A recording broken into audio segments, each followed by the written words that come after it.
સાહેબ ને એવું હોત કે કઈ પણ હોત તો કલેક્ટર સાહેબ એમ કે 5 માણસો એનો જવાબ અમે સાંભળી લીધો. એમાં હવે ચર્ચાનો વિષય નથી. શ્રી રામ જય રામ જય જય રામ શ્રી રામ જય રામ જય જય રામ શ્રી રામ જય શ્રી રામ જય રામ જય જય રામ શ્રી રામ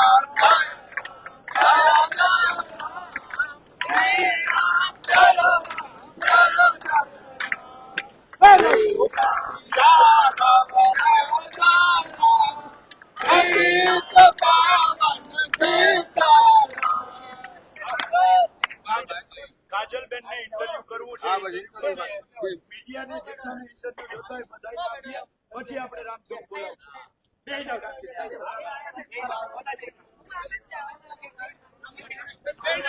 ભાઈ ઇન્ટરવ્યુ કરવા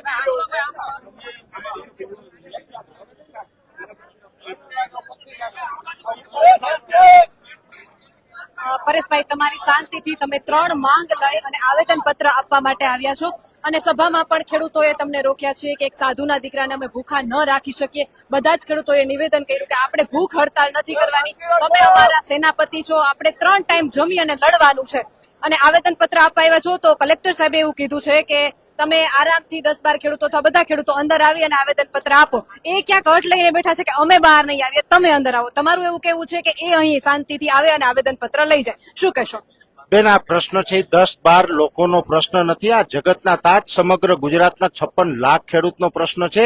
ત્યારે જો આ ખેડૂત છે જગતનો તાજ કલેક્ટર સાહેબની ઓફિસે આવ્યા હોય, એના દરવાજા સુધી પહોંચ્યા હોય, સ્વાભાવિક રીતે ઓફિસની અંદર આટલી જે મોટી સંખ્યામાં અહીંયા જે આપણે ખેડૂતો ઉપસ્થિત છે, તમામ ખેડૂતો અંદર જઈ શકવાના નથી. એટલે સ્વાભાવિક રીતે જે પ્રજાના સેવક છે તો સેવક તરીકે બધાની સામે આવી અને આ જે અમારું અલ્ટિમેટમ પત્ર છે એને સ્વીકારવું પડશે. બીજા નંબરની અંદર જે વાત છે અમારી પારદર્શક છે. અમે કોઈ બંધ બારણે 4x4 ની ઓફિસની અંદર બેસી અને કોઈ ચર્ચા કરવા માંગતા નથી. આ અમારા જે ખેડૂત સમાજ છે, અમારો પરિવાર છે, પરિવારની સાથે બધાની સામે જ આપવાનું છે. બીજું એક ખાતરી અમે ચોક્કસ એ આપીએ છીએ કે અમે જગતના તાજ છે, સાહેબ આવશે, કલેક્ટર સાહેબનું જે એના હોદ્દાની જે ગરિમા છે એ પૂરી અમે જાળવીશું. એમને કોઈ પણ અડચણરૂપ થાય, એનું અપમાન થાય, એ ક્યારેય નહીં થવા દઈએ. અમને પણ ખબર છે કે લોકશાહીની અંદર અમુક જે હોદ્દા હોય છે, હોદ્દાનું એક સન્માન થતું હોય, એ પૂરા સન્માન સાથે જ અમે એમને અલ્ટિમેટમ આપવા માંગીએ છીએ. જી, 10,000 કરોડના સહાય પેકેજના જે મોટા આંકડા દર્શાવવામાં આવ્યા છે એના વિશે શું કહેશો? બેન, આમ તો 10,000 કરોડ છે ને, એ રકમ લોકોએ હવે ભૂલવી પડશે. 3520 રૂપિયાની સહાય છે. 1 વીઘાની અંદર 3520 રૂપિયા એટલે જે માવઠું થયું છે, આમાં તાડપત્રી જે ખેડૂતોએ ખરીદી છે ને, એ તાડપત્રીના પૈસા પણ નથી થયા. એટલે આ કોઈ પેકેજ નથી, એક પ્રકારે ખેડૂતોને ઉલ્લુ બનાવવાની વાત છે. એટલે આ પેકેજ ન ચાલે. આના માટે સરકારે આગળ કાંઈક વિચારવું પડશે ને ખેડૂત સાથે ન્યાય કરવો પડશે. અહીંયા આંદોલનમાં તમારી પાસે ઉપસ્થિત થઈ એ પહેલા જ જુનાગઢ માર્કેટિંગ યાર્ડની મુલાકાત લઈને આવી છું અને બધા જ ખેડૂતોને કહું છું 300 રૂપિયાના મણ મગફળી જતા મેં જોઈ છે, ખેડૂત સાથે વાત કરી છે અને એમને એમ કીધું કે મારું મજૂરી રોજનું રોજ છે ને 400 રૂપિયા મજૂરનું રોજ છે અને રોજ 15 કિલો મગફળી માંડ મજૂર વેડતા હશે, આમાંથી એ ખર્ચોય નીકળે એમ નથી. શું કહેશો? અને ટેકાના ભાવે ખાસ કરીને 125 મણની વાત કરી છે ટેકાના ભાવે, અને હવે એમાં બગડેલી મગફળી તો લેશે નહીં, પલળેલી તો કોરી મગફળી ખેડૂતોને લઈ આવવી ક્યાંથી? તો આ ટેકાના ભાવે ક્યાંક ને ક્યાંક છબરડા થાય, શું એવું છે? બેન, હમણાં સરકારશ્રીએ કાર્યક્રમ કર્યો છે કેવડિયા કોલોની ખાતે. ત્યાં જે સરકાર જે સત્તામાં છે, જે ખેડૂતના પૈસાથી જે આયોજન કરે છે, એ ખેડૂતના પૈસાથી 200 રૂપિયાની ડીશ તો ત્યાં જમણવારમાં રાખેલી હતી અને ત્યાં 2000ની. હવે વિચાર કરો બેન, હવે 2000 રૂપિયા જો જમણવારની ડીશ હોય અને એની સામે ખેડૂતની મગફળી તમે આજે 300 રૂપિયાની જતા જોઈને આવ્યા છે, તો આમાં નથી લાગતું એવું કે હવે કંઈક સરકારે પોતાની રીતે જાગૃત થવાની જરૂર છે? જાગૃત ખેડૂતો તો થઈ ચૂક્યા છે, પણ સરકાર ક્યાંય હજી રાજાશાહીમાં જીવતી હોય એવું વર્તન કરી રહી છે કે જ્યારે 1947 પહેલા જે રાજા રજવાડા અંગ્રેજો જે પ્રમાણે વર્તન કરતા હતા એવું વર્તન હવે સરકારે છોડવું જોઈએ અને આ દેશના ખેડૂતોનો જે આદેશ થાય, એની જે માગણી થાય, એને ગંભીરતાપૂર્વક ચિંતન કરવાની જરૂર છે. બેન, એક વ્યક્તિનું ત્યાં કેવડિયા કોલોનીમાં મળે છે ત્યારે એના જમવાની એક સમયની થાળી જો 2000 રૂપિયાની હોય અને જે ખેડૂતોના ઘઉં છે તો 2000 રૂપિયા ઘઉંના મણનો કેમ નથી મળતો? ગુજરાતના ખેડૂતની મગફળીના 2000 રૂપિયા કેમ નથી મળતા? આ વિચારવાની જરૂર છે હવે. ખાસ કરીને પરેશભાઈ મારે એ પૂછવું છે કે જે રીતે અત્યારે ખેડૂતના વહારે અનેક પાર્ટીઓ આવી રહી છે, પછી કોંગ્રેસ હોય કે આમ આદમી પાર્ટી હોય, બધી જ પાર્ટીઓ આવી રહી છે, પણ તમે જે બેનરથી જાહેરાત કરી હતી કે આ બિન રાજકીય છે, કોઈ અહીંયા રાજકીય ખેસ નહીં, કોઈ રાજકીય વ્યક્તિ નહીં, એ રીતે તમે જે આંદોલનમાં બેઠા છો, તો એક ખાસ વિશેષતા મને જોવા મળી છે કે અત્યારે ખેડૂતને માટે વારે આવવાનો સમય છે. આ કોઈ પક્ષની વાત નથી, પોતપોતાના રોટલા શેકવાની વાત નથી. એ બાબતે ખાસ નોંધવા માંગુ છું અને દર્શક મિત્રોને કહેવા માંગુ છું કે કોઈ રાજકીય લોકોની સાથે નહીં, ખેડૂતની સાથે ઉભી રહીને તમે જે આંદોલન કર્યું છે એના વિશે મારે જાણવું છે ખાસ. બેન, ભારતની ધરતી અને ખાસ કરીને ગુજરાતની ધરતીને આ ખુમારી છે, આ એક એકતાની તાકાત છે. આજે અહીંયા કોઈ પણ પક્ષ પાર્ટી સાથે જોડાયેલા હોય એનાથી કોઈ મતલબ નથી, બધા ખેડૂત બનીને આવેલા છે. ખેડૂતનું હિત ઈચ્છતા લોકો તમામ આવ્યા છે. જેને જેને એમ લાગે છે કે ખેડૂતનું હિત થવું જોઈએ એ બધા જ લોકો અહીંયા પધાર્યા છે. કોઈ પક્ષ પાર્ટી વિચારતું નથી કે અમે કઈ પાર્ટીમાં છીએ, પોતે ભૂલી ગયા છે. આમાં બેઠેલા પોતે ભૂલી ગયા કે હું કઈ પાર્ટીમાં છે. એને એટલું યાદ છે કે હું ખેડૂત છે ને ખેડૂતનું ભલું થવું જોઈએ, એટલે ખેડૂત બનીને બધા આવેલા છે અને ચોક્કસથી આ દેશની અંદર એક નવી ક્રાંતિ થવાની છે. હવે પરેશભાઈ, આગામી સમયમાં શું રણનીતિ છે? કલેક્ટર સાહેબે કીધું કે ઉપર આવીને તમે આવેદનપત્ર આપી જાઓ, તમે કહો છો કે એ નીચે આવે, તો હવે શું આગામી રણનીતિ શું છે, શું વિચાર છે? મને એવું લાગે છે કે જયારે જગતનો તાત ખેડૂત, જેને બીજા ભગવાન પછીનો બીજો ક્રમ માનવામાં આવે છે, એના સન્માન સાથે કોઈ પણ બાંધછોડ ન થઈ શકે. જો અંદર જઈને આવેદન કે અલ્ટિમેટમ આપવું એક પ્રકારે આ ગુજરાતના આવેલા ખેડૂતોનું અપમાન થશે. અમે ખેડૂતોનું અપમાન ક્યારેય નહીં થવા દઈએ. ખેડૂતોના માન સન્માન જાળવવું હશે તો કલેક્ટર સાહેબ અથવા તો જે પાલભાઈ જેટલા પણ 3 હોદ્દાના નામ આપ્યા છે, 3માંથી એક અહીં આવશે, એનું પૂરેપૂરું અમે સન્માન કરશું અને એના સન્માન સાથે અમારી જે આ રજૂઆત છે એ લેખિતમાં આપવાના છે. અને તમે એમ પણ કીધું છે કે 2027 સુધીમાં જો આ 3 માંગ પૂરી ન થાય તો જોયા જેવો ઇતિહાસમાં ક્યારેય નહીં થયું હોય એવું થશે. શું થશે? એ તો આગળનું છે. એનું કારણ છે કે હવે ખેડૂત જાગ્યા છે. ખેડૂતે નક્કી કરી લીધું છે, મન બનાવી લીધું છે કે જ્યાં સુધી અમારી આ માંગો છે પૂર્ણ ન થાય ત્યાં સુધી લડવાનું છે. આ લડતની અંદર 27 આવે એ પહેલા સરકારે સત્તા છોડવાનો વારો આવી શકે છે અને એમાં બે મત નથી બેન. હવે અત્યારે જે પ્રમાણે જાગૃતિ આવી રહી છે, મને એટલો વિશ્વાસ છે કે ગુજરાતના ગામડે ગામડેથી ખેડૂત નીકળશે ને, જે ધારાસભ્યો છે ને પકડીને રાજીનામા લખાવશે, રાજીનામા લખાવશે અને આપશે. અત્યારે આમ જોવા જઈએ ને એક હિંમતની જરૂર છે, એક અવાજ આવે ને. અત્યારે સત્તામાં જે 162 ધારાસભ્ય છે બેન, એ લોકોને ત્યાં રહેવું 1 મિનિટ માટે પસંદ નથી, ન છૂટકે છે. જો એને કોઈક હિંમત આપે ને કે હવે તમારે આ કરવાની જરૂર છે, એ કરવા માટે તૈયાર છે. કેમ કે એ પણ કંટાળી ગયા છે. ત્યાં જે રીતે બકરાને જે ઓલા ડબ્બામાં પૂરવામાં આવ્યા હોય ને એવા પૂરવામાં આવે છે. જે સર્કસનો જે ઓલો લીડર હોય, જે સુયા મારીને પોતાની મરજી પ્રમાણે કરાવે ને, એવું કામ અત્યારે ત્યાં વિધાનસભાની અંદર આ નેતાઓને ડબ્બામાં પૂરીને જેમ સુયા મારે ને એમ સુયા મારીને આ લોકો એની મનમાની કરાવે છે. મંત્રીમંડળ બદલાય છે પણ સ્થિતિ બદલાતી નથી. શું કહેશો? આ મંત્રીમંડળ બદલવાને તમે કઈ દ્રષ્ટિથી જોઈ રહ્યા છો? મંત્રીમંડળ બેન એમ છે, અમારે તો આ બધા ખેડૂત છે ને, હવે તો આ આધુનિક જમાનામાં ઠીક છે, પેલો જમણવાર હોય ને એટલે બુફે સિસ્ટમ આવી હશે. હજી ગામડામાં અમારે પંગત પડે, એટલે આ જે મંત્રીમંડળ નું કયો છો ને એમાં વારા ચાલતા હોય. એક પંગત પાડી હતી, 2.5 વર્ષ સુધી ધરાઈને ખાધું, એટલે પછી કીધું કે હવે ધરાઈ ગયા હોય તો આ પંગત ઉભી કરો ને બીજી પંગત પાડો. એટલે આ બીજી પંગત પાડી છે જમવા માટેની. બીજી એનાથી વિશેષ આ મંત્રીમંડળમાં કાંઈ નથી. પાલભાઈ, પહેલા તો ખેડૂતના દીકરા તરીકે હું તમને ધન્ય કહીશ કે તમારી જનતાને ધન્ય કે આજે પક્ષ, તમે કીધું તમારા ભાષણમાં પણ તમે કીધું, સ્પીચમાં મને કીધું કે આજે હું કોઈ પાર્ટી તરીકે નથી આવ્યો, મારા પગરખા જ્યાં મેં ઉતાર્યા ને ત્યાં મારો ખેસ અને મારી પાર્ટીનું નામ મૂકીને આવ્યો છું. તો એ વાતનો તમે ખેડૂતોના સાથ દેવા એવા છો ને, આજે સમય છે ખેડૂતનું ઋણ ચૂકવવાનું. ખેડૂતના દીકરા તરીકે તમે અહીંયા આવ્યા છો, એ બદલ હું તો પહેલા તમને ધન્યવાદ કહું છું. શું કહેશો કે આજે તમે જે ખેડૂત આંદોલનમાં અહીંયા આવ્યા છો, પરેશ ગોસ્વામી સાહેબ જે કરી રહ્યા છો એના વિશે? બેન, સમજવા જેવું એ છે કે પરેશભાઈએ શું કામ બેસવું પડ્યું, આટલા ખેડૂતોએ અહીંયા શું કામ આવવું પડ્યું? તો એનું કારણ એકમાત્ર છે કે સરકારની જે નીતિઓ છે, આ નીતિઓના કારણે દિવસે દિવસે ખેડૂત દેવાદાર થયો છે.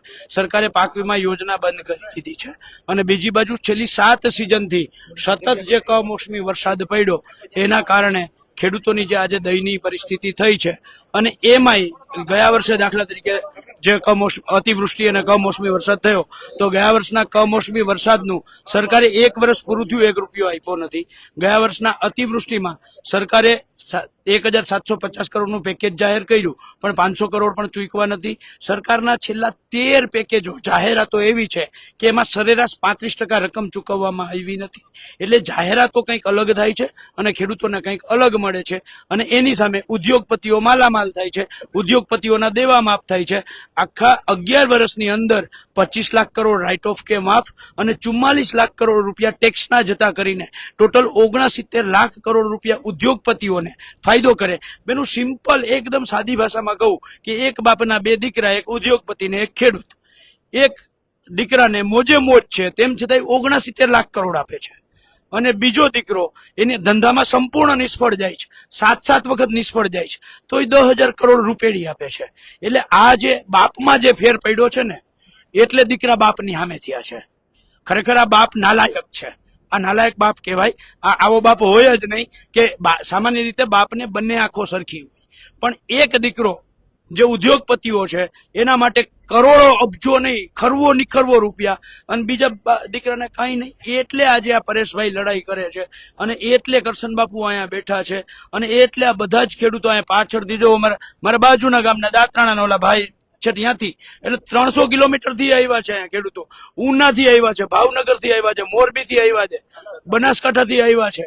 બરાબર છે. એટલે આ ખેડૂતોની જે વેદના છે, આ વેદના ધીરે ધીરે જે આક્રોશ છે, આ આક્રોશ બહાર નીકળે છે. અને પરેશભાઈએ જે કહ્યું કે 2027 પહેલા સરકાર ગુમાવવી પડશે, તો એનો અર્થ કોઈ નેગેટિવ ન લે.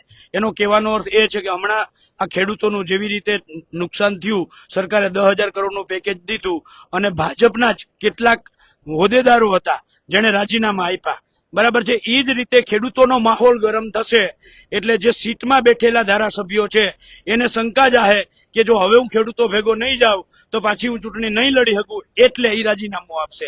આમ એક એક કરીને રાજીનામું આપશે. અમારે નેપાળ વાળી નથી કરવી, અમારે શ્રીલંકા વાળી એ નથી કરવી. બરાબર છે. એટલે એ અર્થમાં ભાઈ પરેશભાઈની વાત છે એને કોઈ ન લે. એને આ અર્થમાં કહ્યું છે કે એના જ ધારાસભ્યો હારી થાકી અને પાછી ચૂંટણી લડવી હશે, એટલે લોકોની વચ્ચે જવું હશે તો રાજીનામું આપવું પડશે, ને એમનેમ સરકાર પડી જશે.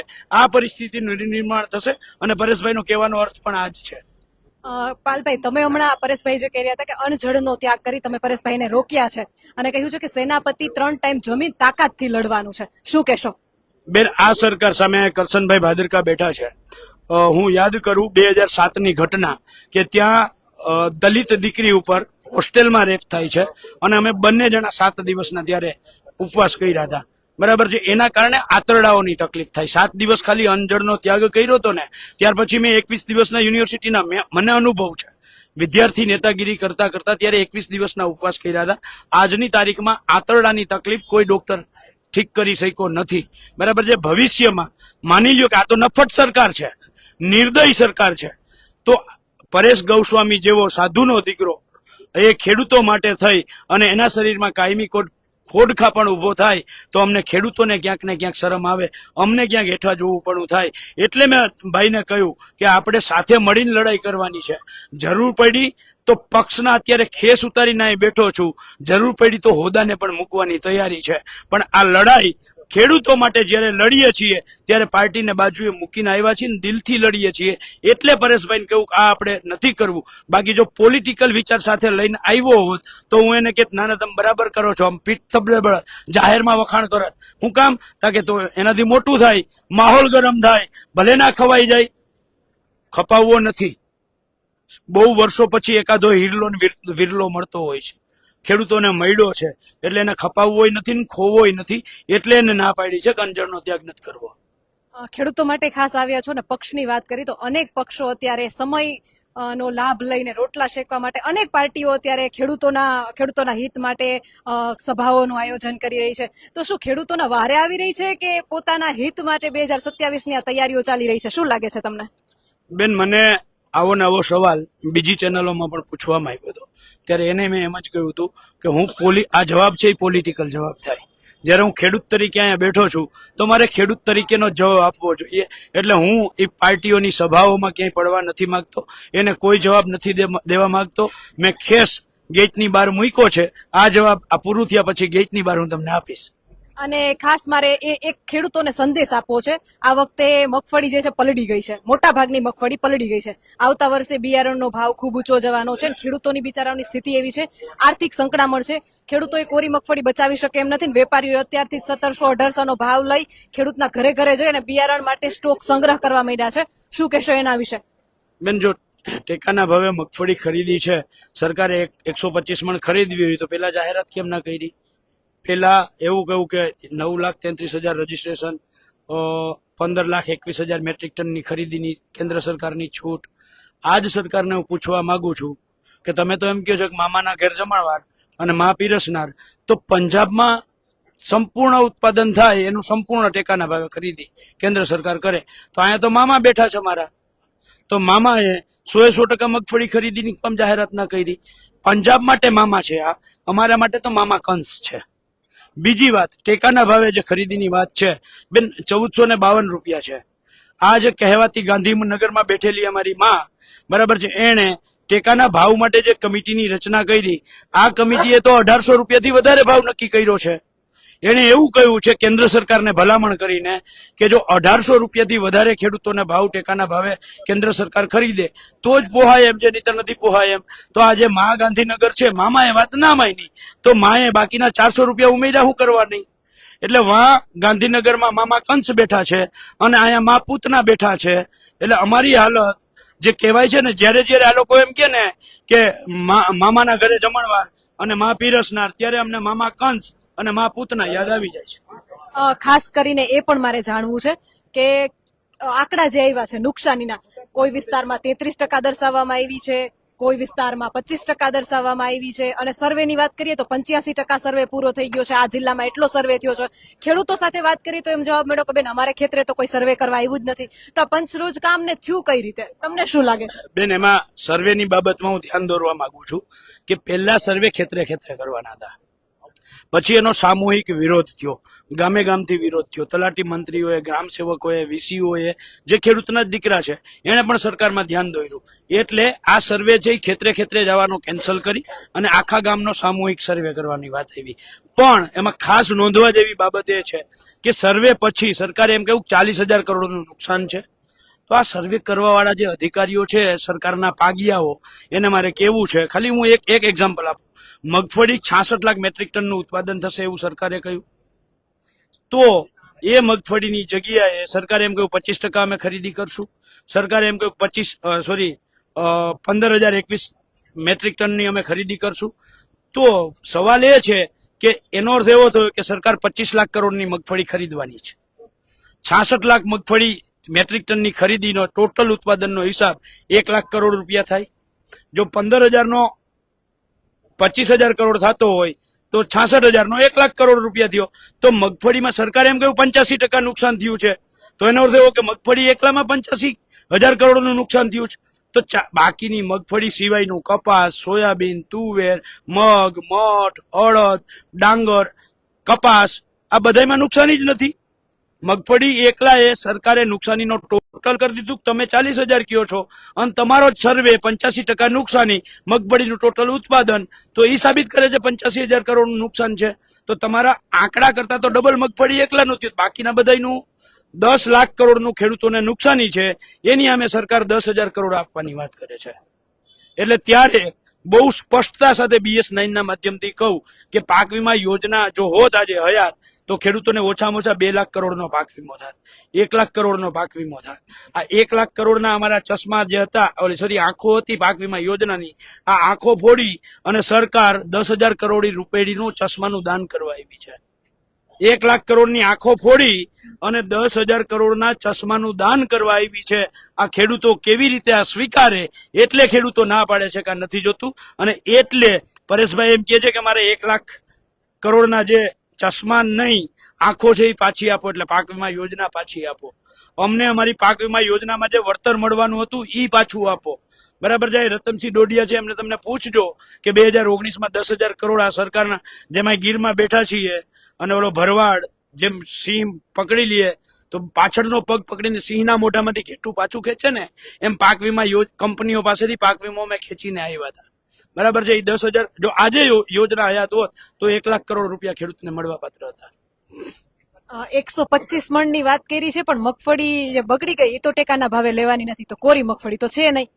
તો એનો મતલબ ચોખ્ખો થયો ને કે 15,000 કરોડની જે ટેકાના ભાવે ચર્ચા થાય છે એમાં કોરી મગફળી કોઈ પાસે બચી હશે એ જ જશે, બીજી તો ખેડૂતને યાર્ડમાં જ વેચવાની છે. અને 125 મણની જ વાત છે તો બાકીની મગફળી 12,000 થાય છે, એને આખો હિસાબ આપ્યો છે, પણ એમાં હું નથી પડતો અત્યારે. એટલે આ લોકોએ જે રીતે મગફળી હળી ગઈ છે તો ગયા વર્ષની મગફળી વેપારીઓ આમાં નાખે, ભાજપના મળતિયાઓ નાખે, અને પછી ઈ મગફળી ગોડાઉનમાં જવાને જગલે ત્યાં હળેલી મગફળી જાય, ત્યાં કાકરા ધૂળ ઢેફા 2018માં ગાંધીધામના ગોડાઉનમાં જે મેં સાબિત કર્યું હતું એવું ને એવું થાય. એટલા માટે આ ભ્રષ્ટાચાર કરવા માટે અશોક ગુલાટી કમિટી કહે છે એમ ભાજપના મળતિયાઓને ખટાવવા માટે થઈ અને આ ખરીદી થાય છે. ખેડૂતો પાસે આજે હારી મગફળી છે જ નહીં. જે 10 થી 15 થી 20% ખેડૂતો પાસે માંડ હારી મગફળી હશે, બરાબર છે. એટલે આ ક્યાંક ને ક્યાંક મને આ શંકા છે કે આ એક જે પેલા 80-90 મણની ગણતરી હતી, 70 મણમાંથી 80 એ પહોંચ્યા, ત્યાંથી 1,25,000 ક્યારે પહોંચ્યા? ખેડૂતોની મગફળીનું સ્વાહા થઈ ગયા પછી. અને એટલે જ નિર્ણય લેવાનો છે કે જેના કારણે એ પાછા વેપારીઓને ક્યાંક ને ક્યાંક મજબૂત કર્યું. બોટાદ માર્કેટિંગ યાર્ડમાં કડદો થયો તે પછી જે આંદોલન થયું અને ખેડૂતો હજી જેલમાં પણ ખેડૂતો ઘણાય છે જેના પરિવારે એના વગર દિવાળી મનાવી છે, ખેડૂતોએ હળીમળીને કામ કર્યું છે. ખેડૂતોએ બધા એક થવાની જરૂર છે. ક્યાંક ને ક્યાંક જે આંદોલનો થઈ રહ્યા છે ખેડૂતોમાં જાગૃતિ પણ આવી છે. અને 2-3 દિવસ પહેલા જ એક સોશિયલ મીડિયામાં ગોંડલ માર્કેટ યાર્ડમાં ફરી કડદો થયો એવો પણ વિડીયો સામે આવ્યો છે. પરિપત્ર સરકારે જે બહાર પડીને કીધું છે કે આજથી કડદો બંધ, એનો મતલબ કે સ્વીકારતી હતી કે કડદો થતો હતો. અને હજુ એ ઘણા બધા માર્કેટિંગ યાર્ડ છે જ્યાં કરીને કોથળાનો વજન બાદ કરવામાં આવે છે, એમ અનેક રીતે ખેડૂતોની લૂંટ કરવામાં આવે છે. તો માર્કેટિંગ યાર્ડો વિશે શું કહેશો? કડદા હોય, કડ, બીજી જગ્યાએ કડ શબ્દ વપરાય છે. કડદો હોય કે કડ હોય, બરાબર છે, એ કાયદેસર નથી. અગાઉ આવી જ રીતે લગભગ 8 થી 10 માર્કેટિંગ યાર્ડોમાં મેં કડ બંધ કરાવડાવી છે, લડ્યો છું, પણ એનો ઢીંઢોરો મેં નથી પીટાવ્યો. અને આજે તમે અહીંયા જોવો છો સંખ્યા છે, શાંતિથી છે. પહેલા જ સમજાવવામાં આવ્યા શું કરવાનું શું નથી કરવાનું. અત્યારે આપણે અહીં બેઠા છીએ, શું કરવાનું શું નથી કરવાનું. બહુ શાંતિથી આંદોલન થાય. અને હું તમામ રાજકીય પક્ષોને કહું છું કે સંઘર્ષ કરો. રાતોરાત પ્રસિદ્ધિ કદાચ નહીં મળે સંઘર્ષમાં. તમામ રાજકીય પક્ષોને કહું છું. શું આ રાતોરાત પ્રસિદ્ધિ માટેનું? નહીં બેન, હું અત્યારે પોલિટિકલ વાત જ નહીં. તમે એમાં પાછા જશો તો એ ગેટ બાર જવાબ હું આપીશ તમને. સંઘર્ષ કરો. રાતોરાત પ્રસિદ્ધિ ના મળે, અને રાતોરાત પ્રસિદ્ધિમાં બીજા કોઈનો ભોગ ન લેવાય. દાખલા તરીકે હું મારું ઉદાહરણ આપું. 2020 મે 2020ના દિવસે કોરોના સમયે મગફળી, કપાસ, ચણા, ડુંગળી બધાયનો ભાવ 75% સુધી નીચે વયો ગયો હતો. કોઈ લેવા તૈયાર નહોતું. ત્યારે હું એકલો ગયો હતો, બરાબર છે. અને 4 જણા હતા. અમને ખબર હતી આચારસંહિતા ભંગ થાય છે, 4 જણાથી વધારે ભેગા ના થઈ શકીએ. ભેગા થઈએ તો કાયદેસરનો ગુનો લાગે. 3 જ જણા ગયા હતા. લીમડે બાંધીને માર્યો હતો, પણ એક ખેડૂત ઉપર કેસ નથી થવા દીધો, એક ખેડૂતને માર નથી પડ્યો. અને જયારે હું મારા ઘરે ગયો પાછો, ત્યારે સોશિયલ મીડિયામાં ને ફોનમાં હજારો ખેડૂતોએ કહ્યું હતું કે અમે રસ્તા રોકી દઈએ, ટાયર હળગાવીએ. ત્યારે મેં કહ્યું હતું કે એક કરતા એક જગ્યાએ આગજની ન થવી જોઈએ, એક માણસ કાયદો વ્યવસ્થા ના તોડવું જોઈએ. આજે ગુસ્સામાં તમે કદાચ ટાયર હળગાવી નાખશો, રોડ રોકી દેશો, પણ તમારી ઉપર પોલીસ કેસ થશે. પછી કાલે હું તમને બચાવવા નહીં આવ્યો. Okay, thank you.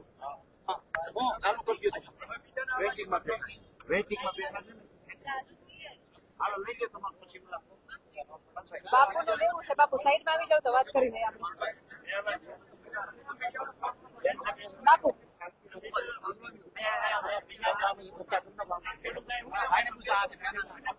બાપુ તમે જરાક સાઈડમાં આવો તો બેનો અવાજ બહુ કરો.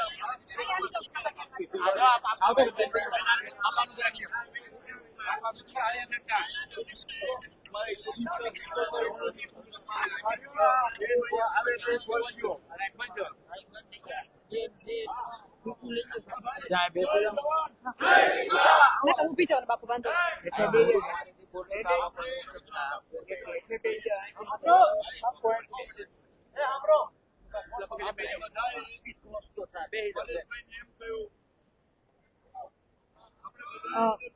પરેશભાઈ, ગાંધીનગરને આવવું પડે તોય તૈયારી છે. તમે જે ખેડૂતો માટે બાપુ ખેડૂતોની વારે આવ્યા છો, ખાસ કરીને જગતની તાતને જે વારે આવ્યા છો અને પરેશભાઈને સાથ આપવા માટે આવ્યો છો કે કોઈ રાજકીય આંદોલન નહીં, માત્ર ખેડૂતો માટે, શું કહેશો પરેશ ગોસ્વામી વિશે, આ ખેડૂતોના આંદોલન વિશે? ભારત કૃષિ પ્રધાન દેશ છે અને ખેડૂતો ઉપર રાજકારણ કરે એ કંઈ પણ હોય, પણ માણસના પેટનો હોય જ નહીં. પોતાના રોટલા શેકવા માટે ખેડૂતોને જો કોઈ હાથો બનાવતો હોય ને તો એને મંદિરે કે મસ્જિદે જવાનો કોઈ હક નથી.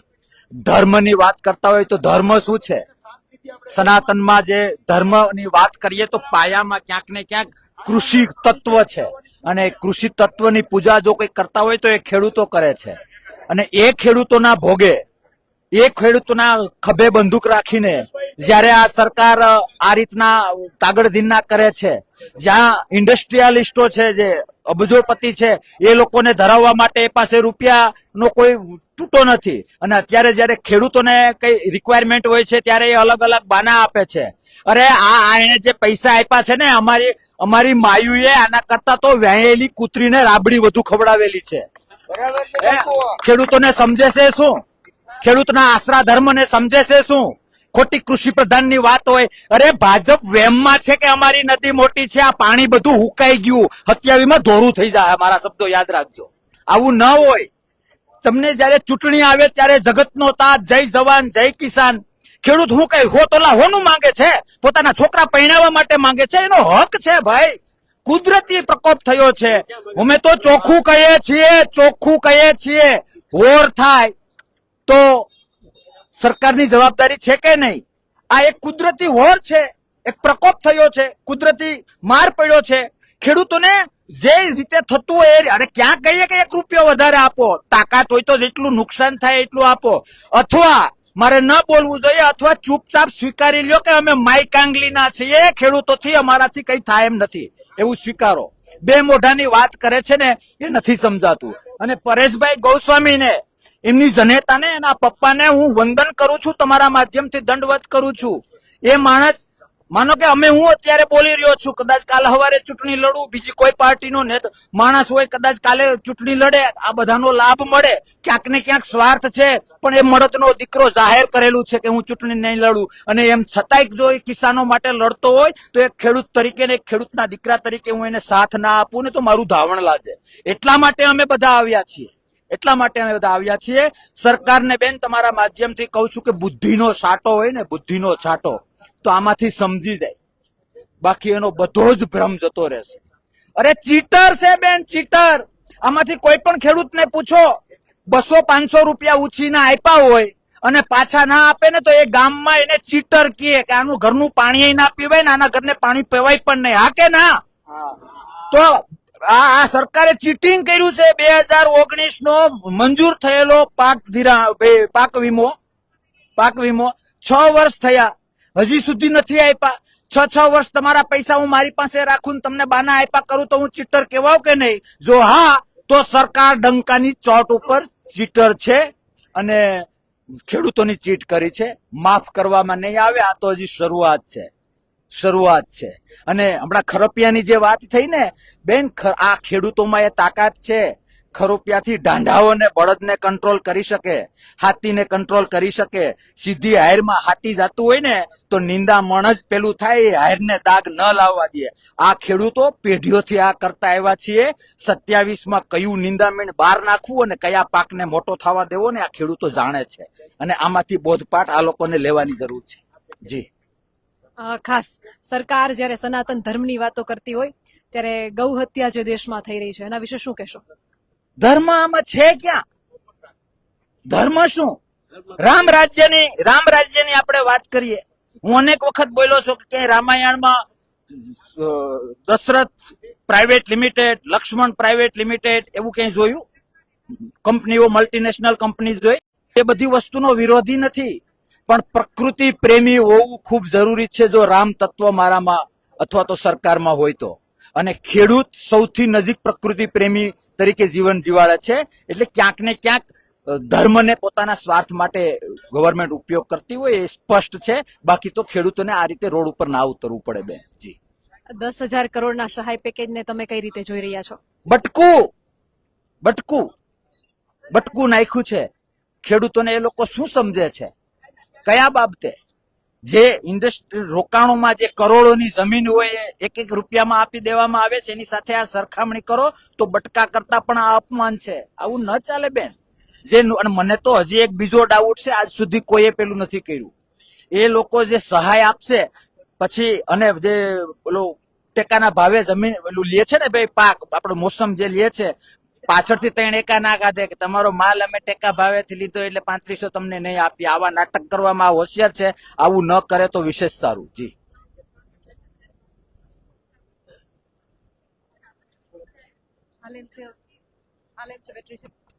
બેટરી છે વધારે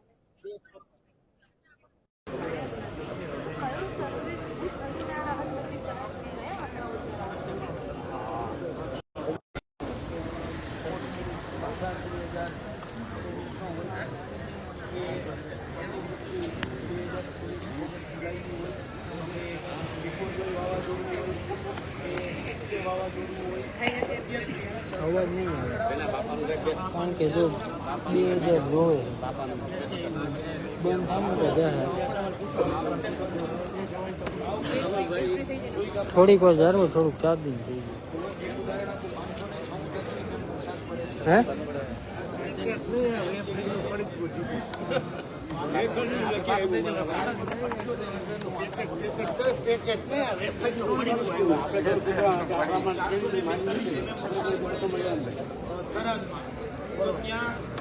398 3 દિવસનો વરસાદ પડ્યો આખી સિઝનનો વરસાદ 3 દિવસમાં પડ્યો આજની તારીખમાં સપ્ટેમ્બર અને આજે નવેમ્બરની તારીખ 2 મહિના પછી